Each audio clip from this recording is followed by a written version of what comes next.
நண்டு குஞ்சு மீன் குஞ்சு நான் சொல்லியிருக்கேன், கேட்டிருக்கேன் உங்களுக்கு. 2 பேரும் ஃப்ரெண்ட்ஸாக இருந்தாங்க. அப்போது இந்த மீன் குஞ்சுக்கு ரொம்ப கவலை, இந்த நண்டு குஞ்சு என்னடா நம்ம ஸ்ட்ரைட்டாக நின்றுடும், இந்த நண்டு குஞ்சு மாத்திரம் இப்படி போகுது, இது என்னடா மாத்திரம் நீந்த கற்று கொடுக்குது. இதான் இந்த நண்டு குஞ்சால ஸ்ட்ரைட்டாக நீந்தவே முடியல.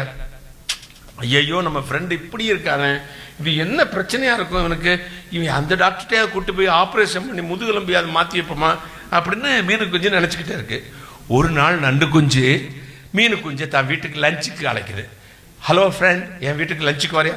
வரேன்.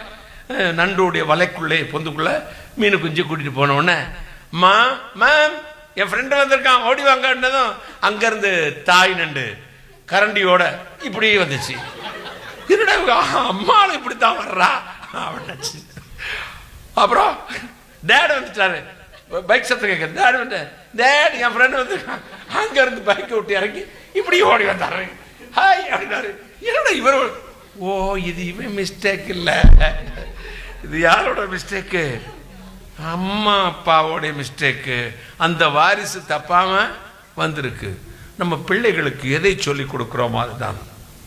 பிள்ளைகளை ஸ்டாண்டர்டாக விடுங்க, மெச்சூர்டாக திங்க் பண்ணுங்க. நீங்கள் குடிசையில் இருந்தீங்கக்காக அவனும் குடிசையில் இருக்குன்னு நினைக்காதீங்க. நீங்கள் இப்படித்தான் புரணி பேசிக்கிட்டே திரிவீங்க மாதிரி பிள்ளைகளை புரணி பேச வைக்கக்கூடாது.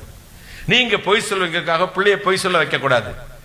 நீங்கள் சிறுமையில் கஷ்டப்பட்டதுக்காக அவனு மேலே பெரிய பாரத்தை சுமத்தக்கூடாது.